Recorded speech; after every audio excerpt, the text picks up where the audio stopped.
A graça e a paz do nosso Senhor Jesus Cristo. Amém, meus irmãos. Fico muito feliz por encerrarmos esses dias, que estivemos aqui desde ontem compartilhando o Evangelho. E quero de antemão agradecer ao conselho desta igreja pelo convite, de estarmos aqui nessa data tão especial, esses 59 anos da Igreja Presbiteriana de Araguaína. E, como grande parte dos irmãos sabem, fiz parte desta igreja há um bom tempo, Há um bom tempo atrás, eu fiz parte desta igreja e fico muito feliz de poder estar aqui vendo tantos amigos, tantos irmãos, ver que esta igreja continua sendo tão pungente nesta cidade, proclamando o reino de Deus, sendo relevante na sua comunidade. E que Deus assim possa continuar fazendo. E traga aí mais 59 anos para frente, muito mais. E a gente vendo essa igreja crescendo. Sou pastor da Igreja Presbiteriana de Palmeiras. Ela manda um abraço a todos vocês. Somos irmãos. E eles compartilham desta mesma alegria. Que Deus possa assim nos abençoar. Quero convidar você então a abrir a sua Bíblia. Evangelho de Mateus, capítulo 16, verso 13. Evangelho segundo Mateus.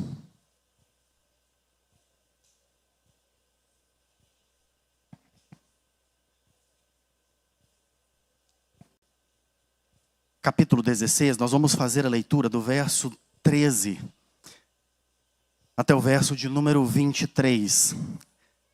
Abra sua Bíblia ou acesse o seu celular.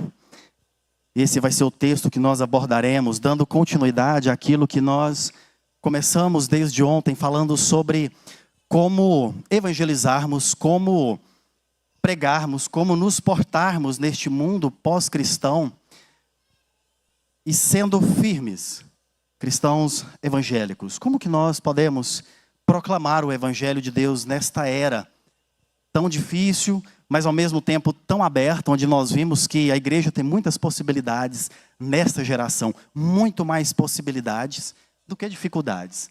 Mas para isso nós precisamos entender qual a nossa postura, como igreja e como cristão individualmente.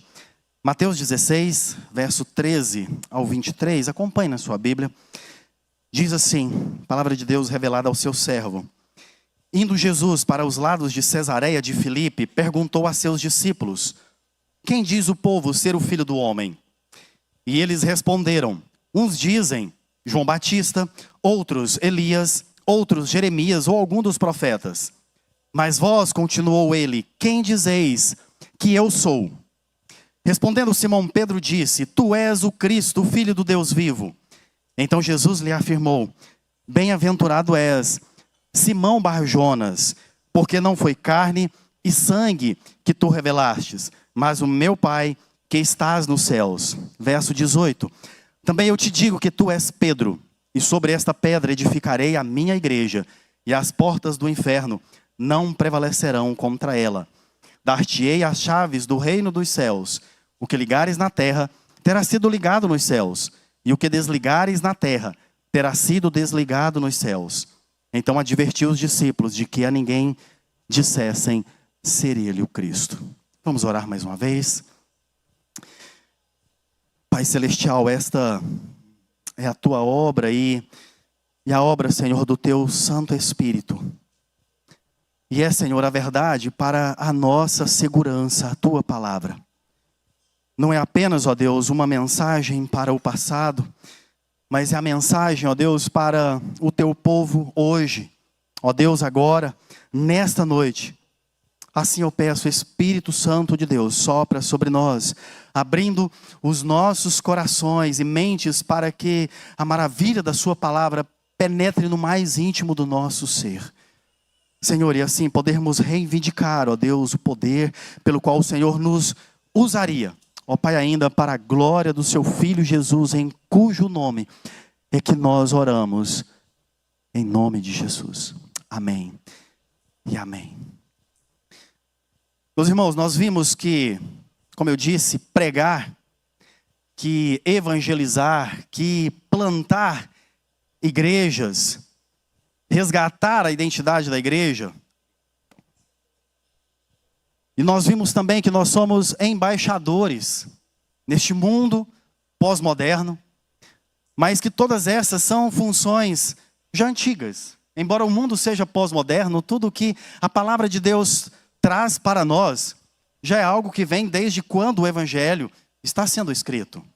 Porque como observamos, cada geração é uma geração após a outra. Desafios novos a serem superados. Como a igreja se comportará diante do agora com o evangelho, para que assim continue sendo proclamado. Nós vimos pela manhã na escola bíblica qual a mensagem que nós devemos falar.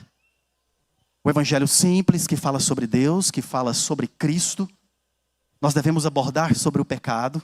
Isso é necessário, primeiramente para nós entendermos, sermos confrontados, mas depois também levarmos esse confronto, levarmos esta necessidade do mundo lá fora sobre o que é pecado.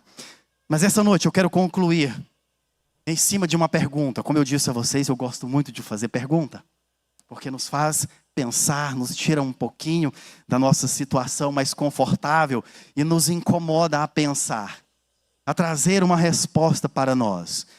E a pergunta é: qual a informação mais importante um cristão nessa geração pós-moderna precisa ter para proclamar o evangelho? Qual que é, meus irmãos, a informação mais importante que nós precisamos ter? O texto que nós acabamos de ler tem uma pergunta que é muito clara. O que dizem ser o Filho do Homem? O que diz ser? Quem diz ser o Filho do Homem? Jesus está aqui com os seus discípulos em Cesareia de Filipe. E essa cidade, ela tinha uma história espiritual que é muito confusa. Aqui, meus irmãos, era um território pagão, próximo a uma gruta dedicada à adoração ao deus da floresta grega chamada Pan. Neste mesmo local, aqui havia, Herodes havia dedicado um templo de adoração a César. Havia todo um contexto pagão, idólatra, dentro desta situação em que Cristo se encontra. Então, com todos esses fatores, poucos judeus esperariam uma revelação divina nesse lugar, como foi dita por Pedro, devido a toda essa confusão religiosa. Mas às vezes, meus irmãos, a confusão de quem Deus é está em nós. E esse é o posicionamento que, como igreja, nós precisamos ter nesta era pós-moderna. Quem é o Filho do Homem? E às vezes essa confusão não está somente lá fora, mas dentro da igreja. Lá fora já é a confusão plena. Mas às vezes nós ainda temos confusão sobre isso. Não importa, desde o mais novo convertido até o mais velho, às vezes somos confrontados com essas dúvidas. E toda esta confusão é porque algumas pessoas, meus irmãos, só amam Jesus porque elas não conhecem Jesus. E eu estou falando agora para cristãos e não cristãos. Pode te chocar, mas muitas pessoas só amam Jesus porque não conhecem Jesus. E está no texto que nós acabamos de ler. Uns dizem que ele é Elias, outros dizem que ele é Jeremias ou um dos profetas. A grande questão também é que muitos esperam expectativas que o próprio Cristo não dá. O próprio Cristo não oferece. Como, por exemplo, o que as pessoas pensarão quando você, no seu dia a dia, dizer que Cristo não é aquela pessoa que elas pensam que é. E quando você começa a revelar aquilo que o próprio Evangelho diz, que ele disse de si mesmo. Olha, Jesus é o caminho, a verdade. Ele é a única salvação. Não é todas as religiões ou qualquer uma que você escolha. Você está confrontando. Essa geração pós-moderna não aceita essa exclusividade. Mas você está dizendo, só existe um caminho. Como é que as pessoas te ouvirão e te atenderão quando você disser a elas que não são as boas obras que a levarão para o céu? Jesus disse que as boas obras do ímpio é como um trapo de imundícia. É lixo. Não vale nada. Mas nós temos que dizer a verdade. Isso nos confronta. É a geração do qual nós estamos, que as pessoas dizem que amam a Cristo, mas não o conhecem. Não é qualquer religião, não é apenas dizer que tem fé, que a sua morte foi para trazer não foi para trazer salvação, mas prosperidade, é isso que eles pensam. Isso é confronto. Quem dizem que o Filho do Homem é? Jesus Cristo vai dizer Pedro, lá na sua primeira carta, que ele é pedra viva, eleita e preciosa. Esse é o Filho do Homem. E esse texto, meus irmãos, faz parte de um bloco maior que inicia no início do capítulo 16, já mostrando que os fariseus e os saduceus, eles pediam a Jesus Cristo um sinal do céu. E o que chama a nossa atenção é que esses dois grupos, fariseus e saduceus, eles discordavam entre si em grande parte dos assuntos. Como, por exemplo, os fariseus, eles tinham grande parte do apoio do povo. Eles se apegavam muito às tradições, enquanto os saduceus, eles não criam na ressurreição, mas eles já tinham grande parte do apoio político. Mas quando se tratava de Jesus Cristo, eles uniam forças para ir contra ele. E aqueles estão juntos pedindo um sinal do céu. Queriam que Jesus provasse o que dizia ser, mas não para que eles pudessem seguir este Cristo, mas com o propósito de prová-lo, na expectativa de que Jesus Cristo não mostrasse quem era e assim fosse desacreditado. As pessoas não crescem nele. Mas a resposta de Jesus, no início do capítulo 16, diz: olha, vocês pedem um sinal, eu não vou provar para vocês. Eu não vou dar nenhum sinal para vocês. Não darei este sinal. Eles pedem um sinal do céu, provavelmente eles estão lembrando aqui do maná que caía do céu, enquanto o povo estava na sua caminhada pelo Egito. Ou quando parou no céu o sol e a lua com Josué. Ou com Elias, quando do céu desceu fogo e consumiu os profetas de Baal. Eram muitos sinais que a Bíblia nos dá que vêm do céu. Então eles pedem, dar-nos um sinal do céu. Mas Jesus deixa os seus discípulos para ser este sinal, meus irmãos. Ele diz, nenhum sinal será dado a vocês, porque Cristo já está preparando os seus discípulos para que eles fossem o sinal de Cristo aqui na terra. E então, se retirando para os lados de Cesareia, verso 13, onde nós começamos a ler, distante dos fariseus e dos saduceus que queriam desacreditar ele diante das pessoas, ele queria saber o que o povo e os seus discípulos sabiam, quem ele era. E vem a grande pergunta: quem o povo está dizendo que o Filho do Homem é? E aí ele se vira para os discípulos: mas e vocês? Quem vocês dizem que eu sou? Jesus está interessado em saber o que eles pensam.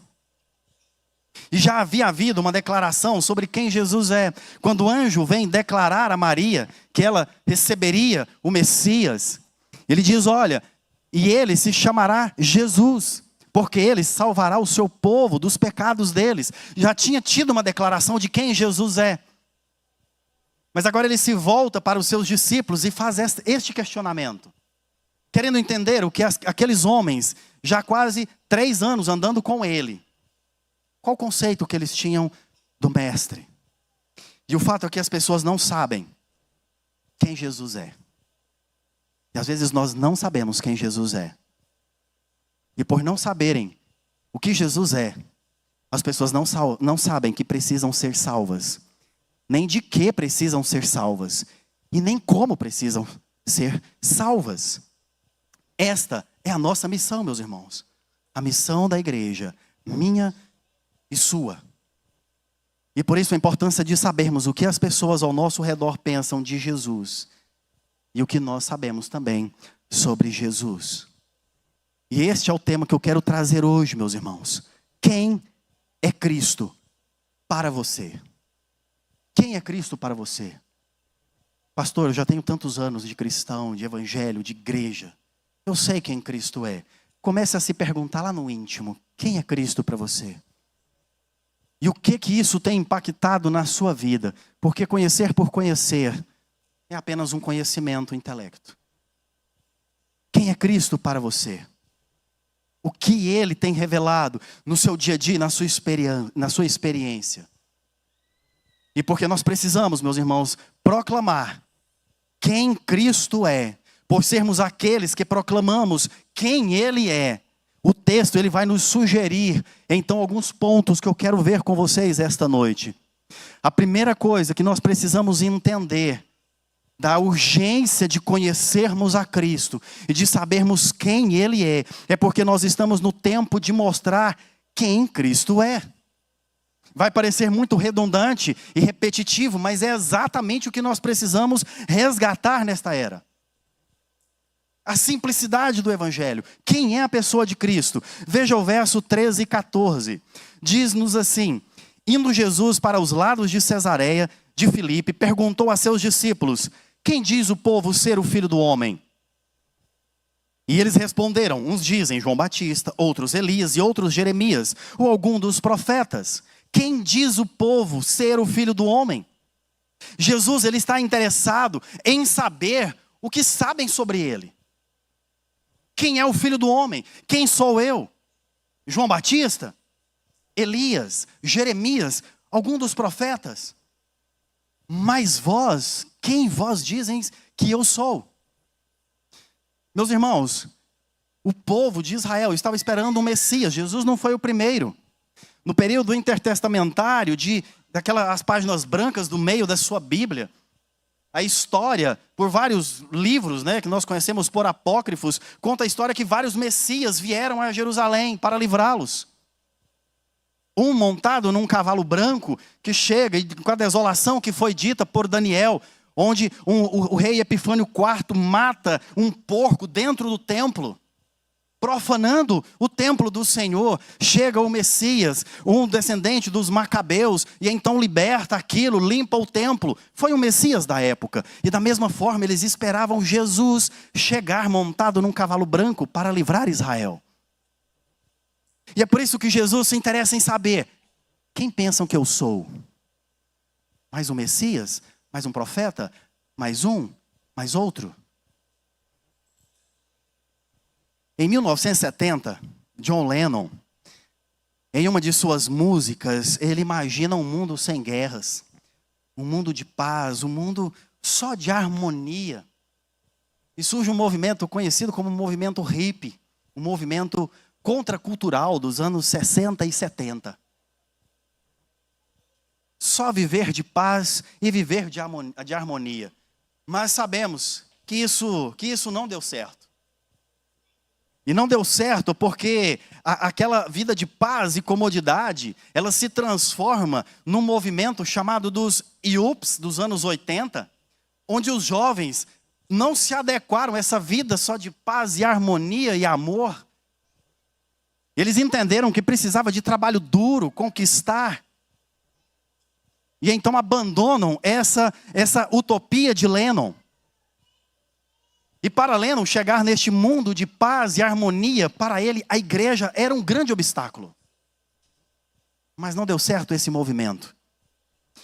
Não deu certo porque Lennon não sabia que a injustiça e o egoísmo, meus irmãos, estão arraigados no mais íntimo do coração humano. É por isso que todos os projetos que não são projetados diante de Deus não darão certo. Darão errados, não prosperarão. E é a igreja que deve ser o povo que pode dizer: olha, eu espero que você um dia se junte a nós. Eu espero que você esteja conosco, manifestando o conhecimento de Deus, alegria, retidão. Tudo aquilo, o que um idealismo não trará e não completará na vida daqueles que buscam fora de Cristo. Não poderá haver paz, não poderá haver a eliminação do desespero se não for através do Evangelho. Através de proclamar hoje o que a necessidade, que a nossa comunidade, a nossa sociedade clama. E meus irmãos, clama sem saber. Eles não sabem porque estão sofrendo. Quem dizem que o Filho do Homem é? O que dizem que o Filho do Homem é? Eu tenho usado muito o exemplo de Adão e Eva. E desde que eles foram expulsos do jardim, ninguém mais habitava fisicamente com Deus. Foram os únicos dois humanos que habitaram fisicamente com Deus. Mas isso mudou drasticamente 40 dias depois que Jesus ressuscitou dos mortos. Depois de Adão e Eva, ninguém mais estava diante da presença de Deus. Mas quando Cristo, meus irmãos, ressuscita, quando o Pai o leva para o céu e o senta à sua destra, o colocando como nosso sacerdote, como nosso rei, o que ele está fazendo é exatamente isso que o Evangelho está dizendo. Eu estou resgatando novamente este relacionamento que foi quebrado. Nós vimos, somos embaixadores. Qual o papel do embaixador? Que leve uma mensagem que traga reconciliação. E eu já adianto, se você está aqui dentro da igreja hoje que não conhece o Evangelho, você que ainda não se entregou a sua vida a Cristo, este é o momento. Hoje é o dia da salvação, em que nós podemos dizer que este é o tempo. É o agora. E é por isso que nós precisamos entender, cristãos, quem é Jesus Cristo, o nosso Senhor, o nosso sacerdote, aquele que está à destra de Deus, intercede por nós. Jesus, de maneira física e corporalmente, está agora na presença de Deus, onde Ele intercede por mim e por você. Ele é o seu representante. Imagina, Jesus, o nosso representante. O seu representante. Irmãos, nós precisamos ter entendimento do que isso é para nós. No piscar de olhos, o Senhor pode voltar. Às vezes nós não teremos 59, mas nós não teremos 59 anos e um dia. Jesus pode voltar hoje. Quem é o Filho do Homem para nós? Quem é o Filho do Homem para você? Jesus abriu este caminho para nós um dia voltarmos a estarmos diante da presença do Pai. Se nós julgamos ter uma teologia, meus irmãos, saudável, igreja presbiteriana, nós nos orgulhamos de ser reformados, nós precisamos proclamar mais e mais para que essa teologia que fala de Cristo alcance mais pessoas. Alcance mais pessoas. Eu sei que hoje é um dia de festa, mas o crente, até na festa, ele é desafiado, né, pastor? Nós precisamos ser confrontados, porque é assim que a nossa festa continua. É assim que a nossa festa vai progredindo, porque até que Cristo volte. É duro a nossa caminhada, é dura. Nós temos que ir tirando as pedras cada dia mais do caminho. O tempo está cumprido, meus irmãos. O reino de Deus está próximo. Arrependei-vos e crede no Evangelho. E o verdadeiro Evangelho apresenta quem Cristo é. E isso pode ser duro para muitos.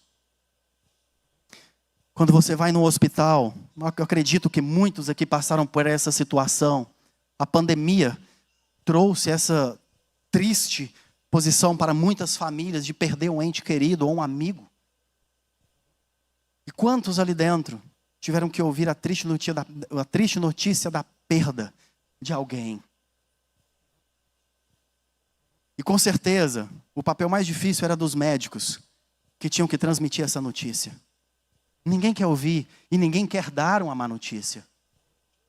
Mas muitas vezes, nós também não queremos ouvir que nós estamos doentes, que nós precisamos de tratamento, que os nossos dias são poucos se nós não precavermos com a nossa saúde. Da mesma forma é o Evangelho, as pessoas não querem ouvir a mensagem, eles não querem receber o mensageiro.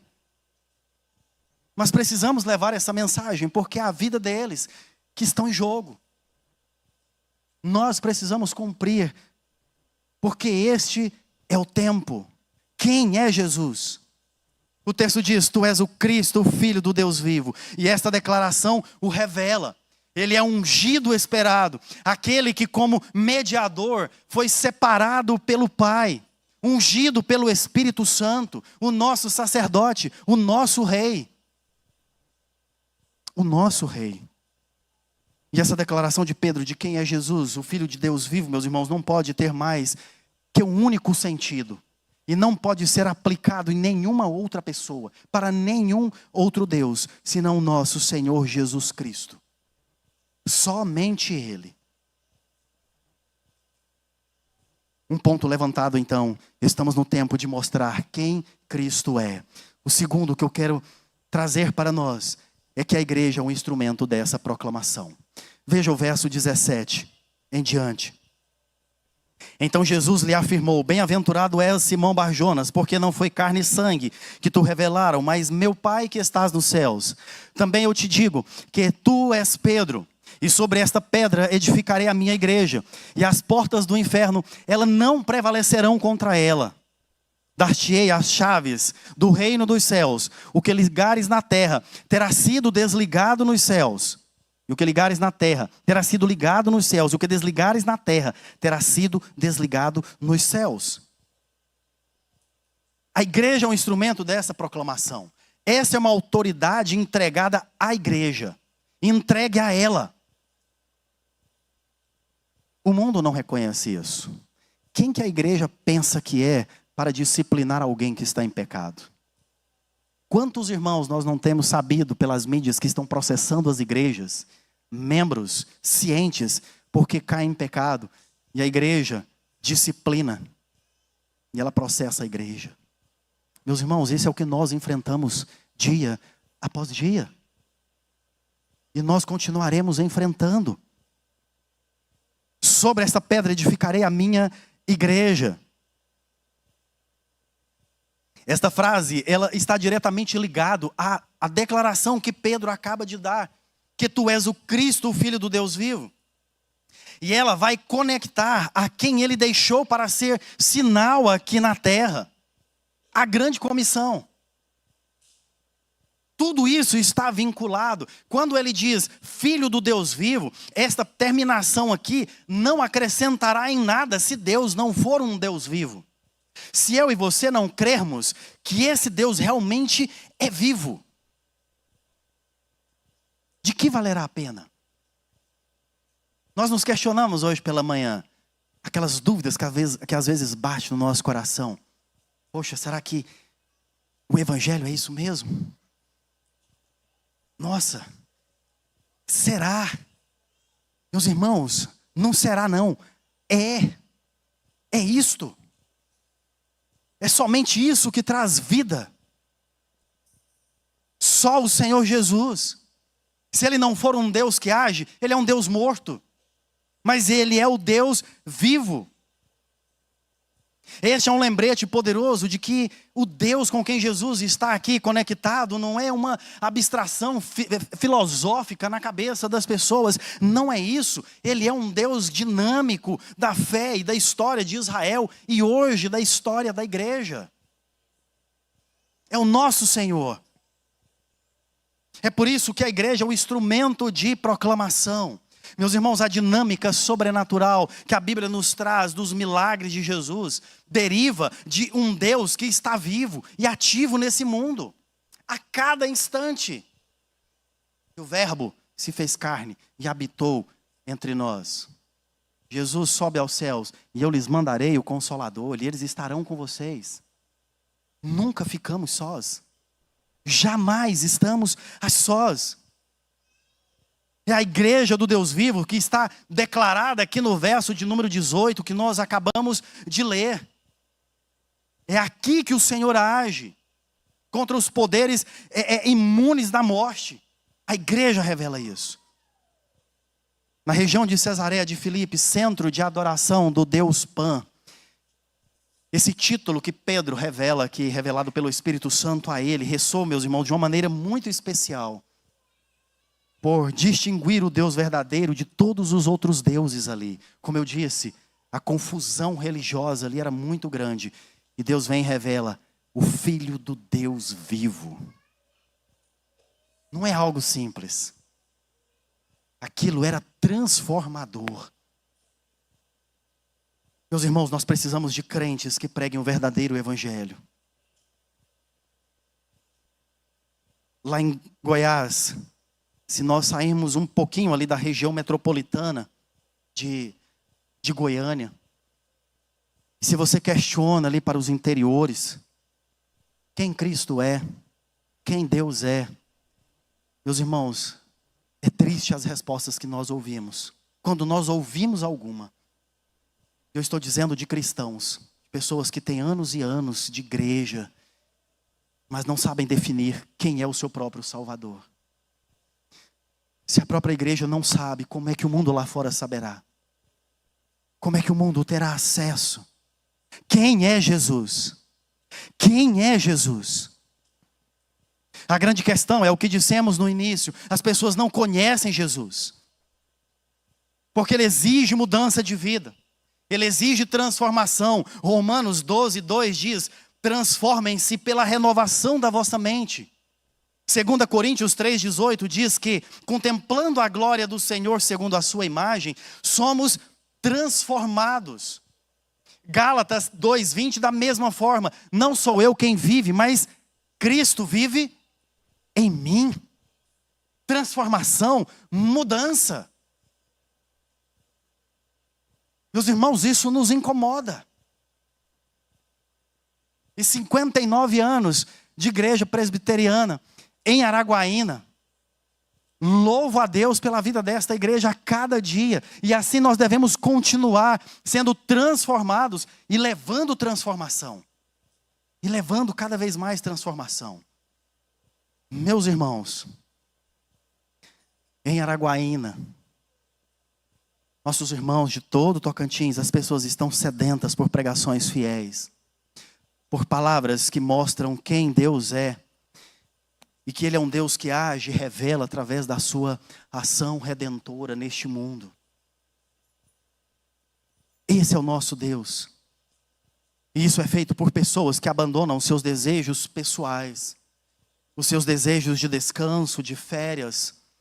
Os seus desejos de conforto para proclamar, porque amam a Deus.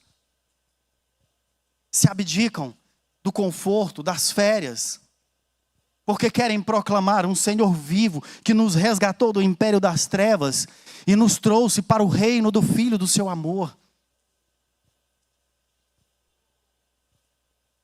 Devemos ser gratos pelo que Ele nos fez. Ele nos deu simplesmente a salvação. Simplesmente a salvação. Que é tudo. Isso traz uma implicação para nós. Infelizmente, as igrejas estão cheias, meus irmãos, de pessoas que têm na ponta da língua: eu não posso, estou cansado. Muitos usam a própria família para não se envolver com a igreja. Não, pastor, presbíteros, Deus não quer que eu abandone a minha família para servir a igreja. Muitos usam a família para não vir para a igreja, para servir. Você está correto, nós não temos que abandonar a nossa família. Então traga a sua família junto. Ensine os seus filhos desde pequenininhos a servir, a adorar, escola bíblica. Se a nossa geração, a geração dos pequenos, não forem preparados da infância até a vida adulta, meus irmãos, como a igreja prevalecerá? Como a igreja prevalecerá? Eu quero dizer para você que vida em abundância é vida com Jesus Cristo. E nós podemos, como igreja e individualmente, oferecer isso às pessoas. Como eu disse, se você que está aqui ainda não é cristão, essa aqui é uma família. Todas essas pessoas diferentes. E você pode fazer parte desta família. Todos aqui, com suas dificuldades, as suas falhas. Eu quero dizer para você que o lugar onde tem mais pessoas falhas é dentro da igreja. Ou o povo que falha. O povo que peca. Mas o povo que se arrepende. O povo que clama a Deus. O povo que se derrama diante da presença de Deus. E fala: Senhor, tem misericórdia de mim, porque eu não valho nada. E você pode fazer parte desta família. Somente quando a igreja é uma encarnação fiel do reino de Deus, como parte desta cultura ao nosso redor, contrário a toda idolatria, meus irmãos, é que a sua vida e as suas palavras produzirão um testemunho que será atraente e convincente. Nós sabemos o que está errado aí fora. Nós sabemos tudo isso. Muitas vezes nós nos colocamos como simples espectadores. É como da guerra da Ucrânia com a Rússia, Israel. E nós ficamos sentados assistindo a guerra acontecer. É o que acontece das nossas paredes ali para fora, das nossas portas para fora. Nós ficamos apenas como simples espectadores. Porque nós sabemos que sexo, meus irmãos, não resolve. As pessoas podem pular de cama em cama, de aeroporto a aeroporto, de hobby em hobby. Mas elas não se satisfarão, porque a única satisfação está em Cristo. Está no que o nosso Senhor pode trazer, como Romanos 1,16, 17 diz, que existe salvação, mas é para apenas todo aquele que nele crê, e é a igreja que proclama. O mundo precisa de resgate, e a solução quem deu foi Deus, Jesus Cristo, e está na boca minha e sua para proclamar. Está aqui nas nossas mãos, está aqui em nossas mãos. E por sermos também aqueles que proclamam, o texto nos dá o terceiro e último ponto que nós iremos abordar. Além de que nós precisarmos saber que nós estamos no tempo de mostrar quem Cristo é, de que a igreja é um instrumento dessa proclamação, nós precisamos também conhecer Jesus Cristo diante de tudo isso. Conhecer Jesus Cristo, não é sobre isso que o texto está trazendo para nós? Veja o verso de número 20. Então advertiu os discípulos de que a ninguém dissesse ser ele o Cristo. Mas, espera aí. Temos que proclamar, mas Jesus está dizendo que nós não devemos proclamar. Está falando para os discípulos, olha, não digam a ninguém o que foi acabado de revelar. Sabe por que Jesus disse isso, meus irmãos? Sabe porque ele deu esta ordem aos discípulos? E você pode estar se perguntando isso. Parece que Jesus está se contradizendo.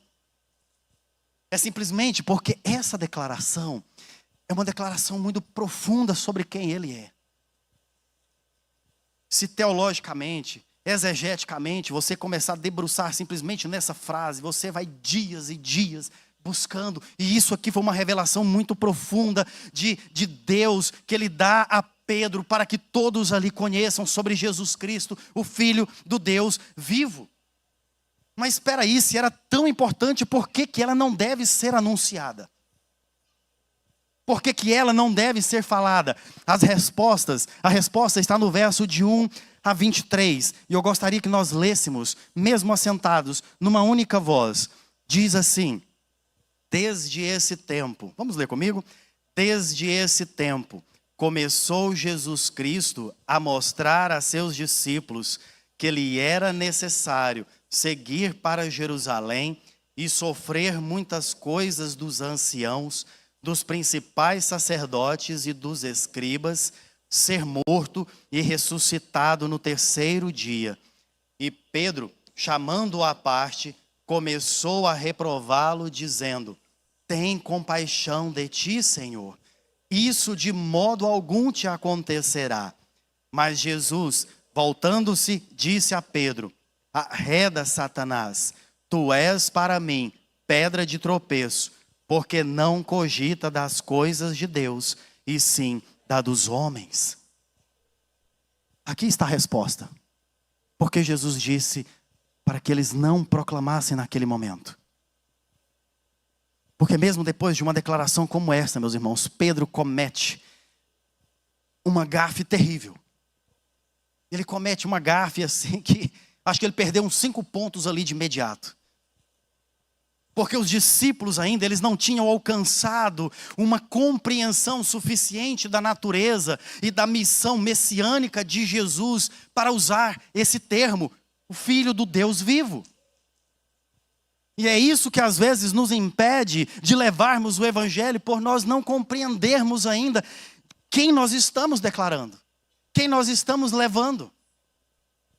Acredito que nós devemos ter aqui alguns vendedores. Se você vai apresentar o seu produto a alguém, se você não tem confiança e demonstra conhecimento, a pessoa não vai adquirir o seu produto ou o seu serviço.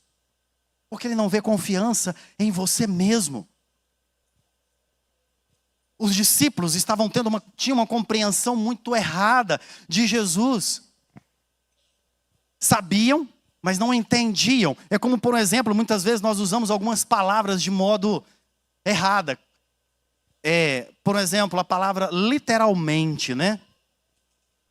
Às vezes a gente vira e fala assim, olha, eu cheguei em casa tão cansado, eu morri, literalmente morri. Ué, literalmente morreu? Como assim? Você não morreu literalmente, né? É só uma expressão, você quer dizer que está muito cansado. Ou então você vira e usa uma palavra, olha, surreal, eu fui numa festa surreal. Meus irmãos, o culto hoje foi surreal. Só que surreal é algo esquisito, algo estranho. Mas a gente quer usar o termo, e a gente vai entender, né? Mas a palavra mesmo significa outra coisa. Jesus está dizendo aos discípulos, não falem ainda, porque vocês não entenderam completamente o que isso significa. E eles foram repreendidos a não declarar. Porque infelizmente, as agendas dos discípulos não batiam com a agenda de Jesus Cristo. Infelizmente. E meus irmãos, se nós não formos capazes de renunciar às nossas agendas particulares, para sermos igreja proclamadora, que busca um conhecimento de Cristo, para aprendermos a proclamar sobre Ele. E às vezes nós já até conhecemos, mas precisamos desenvolver habilidade para conversar. Às vezes nós temos o conhecimento, mas muitos têm dificuldades de passar, de falar, de dialogar. E nós, às vezes, precisamos treinar. Eu era muito tímido. Muito mesmo. Para quem me conheceu aqui, né, na adolescência, dos irmãos eu era o mais fechado. Aí, recebi o chamado, agora aguenta, né? A gente precisa desenvolver, porque agora eu preciso falar, preciso proclamar. Mas eu não sabia. Timidez, vergonha. Tive que fazer curso de teatro, tive que desenvolver técnicas, aí habilidades para falar. Não, pastor, mas Deus dá isso do céu. Eu acredito que sim, meus irmãos. Mas Ele também habilitou outras pessoas para nos treinar, para nos habilitar, né? A timidez continua, mas a gente já consegue vencer um pouco.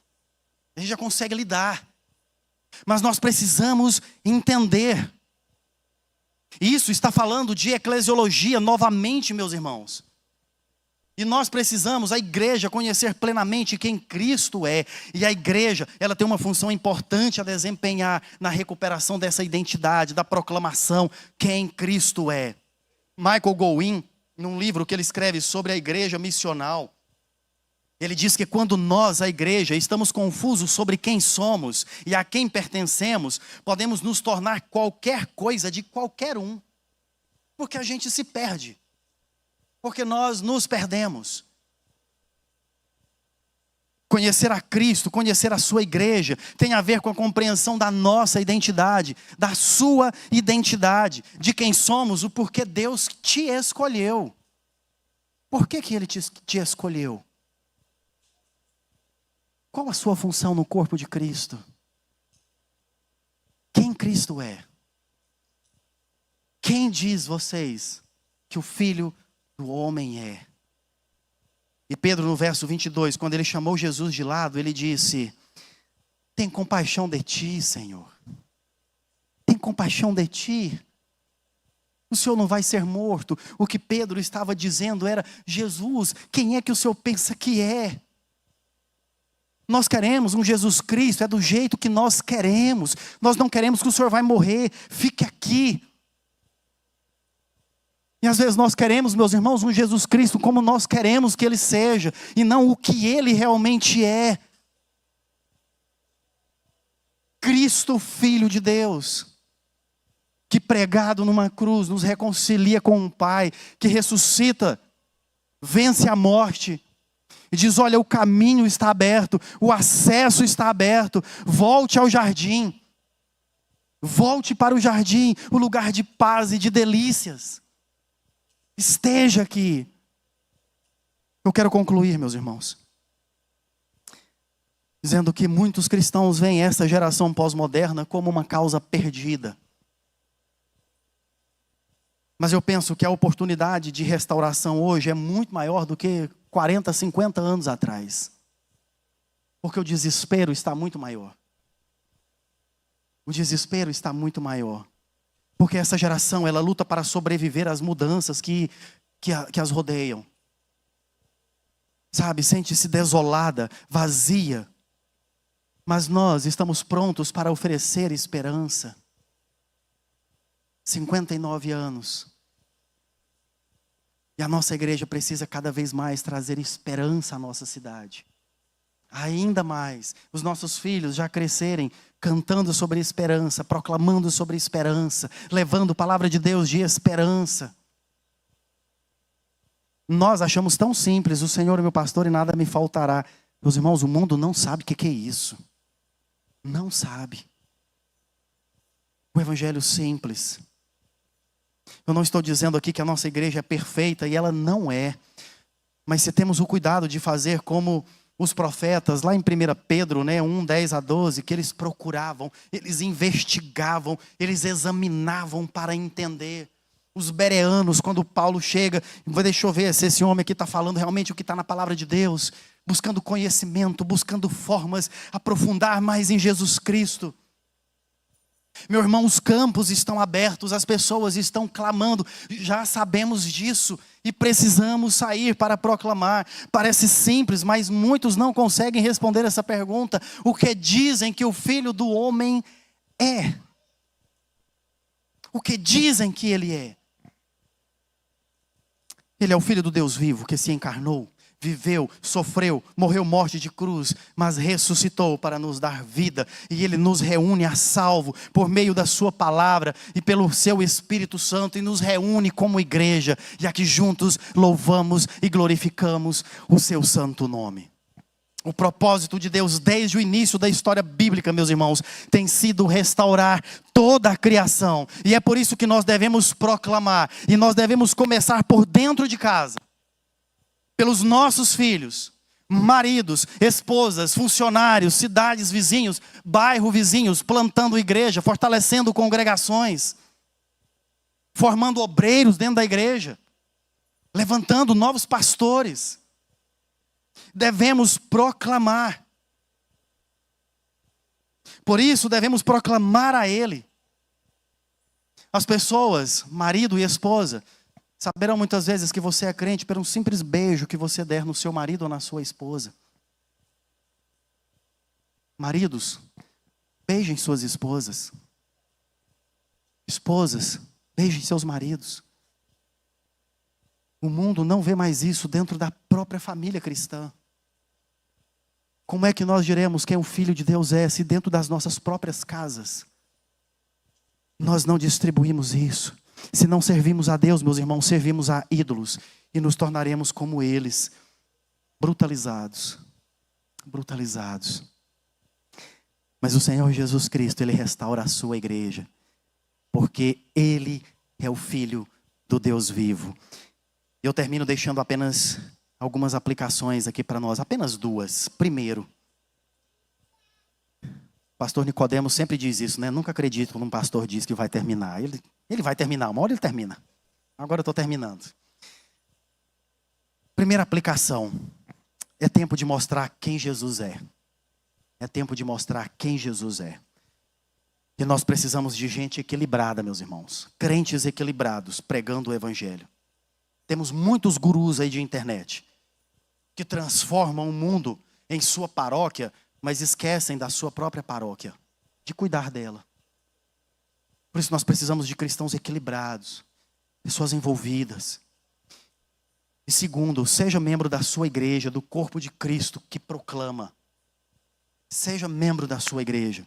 Todo cristão é chamado para proclamar. Não terceirize para o seu pastor, para os presbíteros, aquilo que você mesmo pode fazer. Jesus falou a linguagem dos judeus, do samaritano. Pedro e Paulo falaram com os romanos, os gentios. Fale de Deus aonde você está, da forma que você pode e tem conhecimento para falar, mas fale, pregue quem o Filho de Deus é. Porque Deus amou o mundo de tal maneira. E é nesse mundo que estão os eleitos. E nós precisamos ir lá. Que o Senhor nos abençoe e nos fortaleça. Vamos orar? Senhor, graças te damos por tua palavra. Obrigado a Deus, porque novamente o Senhor nos confronta. E somos a tua igreja, Pai. Mas o Senhor nos confronta com tanto amor. O Senhor nos confronta, ó Deus, com tanto carinho, ó Deus. Porque o Senhor tem zelo pelos teus filhos. Pai, no nome de Jesus eu clamo a ti, Senhor. Ó Deus, que sejamos uma igreja movida. Ó Deus, numa geração pós-moderna, pós-cristã. Senhor, onde eles acreditam que o Senhor é um Deus morto. Ó Deus, ou que o Senhor é um Deus empregado, um Deus servo. Deus, tenha misericórdia. Ó Deus, e nos levante, Pai, como o Senhor já tem feito no nosso meio. Ó Deus, fortalecendo esta igreja. Fortalecendo a liderança. Fortalecendo, ó Deus, todos os departamentos. Senhor, no nome de Jesus, clamamos a Ti, suplicamos, ó Deus. Que, ó Deus, o Senhor resgate a nossa identidade como igreja. O Senhor nos resgate, ó Deus, resgate a nossa identidade como cristãos. Ó Deus, como maridos, como esposas cristãs, como filhos. Senhor, que a nossa própria família, ela espelhe, ó Deus, a glória do Senhor e proclame neste mundo. Ó Deus, e que nós saibamos responder quem o Filho do homem é. O nosso Senhor Jesus Cristo, o nosso Salvador, aquele que pagou o alto preço e nos reconciliou novamente com o Pai. Obrigado por isso, Senhor, graças te damos, em o nome de Jesus. Eu não poderia, meus irmãos, terminar sem fazer este apelo para você que está aqui hoje, que talvez ainda não tenha entregue a sua vida ao Senhor Jesus. Eu quero dizer para você que não é você que entrega, é Jesus que te chama. É Ele que pode estar queimando o seu coração aí, com o Evangelho, o Filho do Deus vivo, para que você faça parte dessa família. E melhor ainda, de uma família glorificada no céu. O céu foi feito para nós. E devemos sonhar com o céu. Eu gostaria que você não saísse daqui essa noite pensando sobre isso. Hoje é o dia. Hoje é a oportunidade.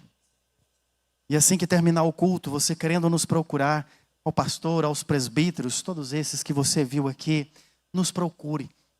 E nós teremos todo o prazer de conversar com você. Que Deus o abençoe.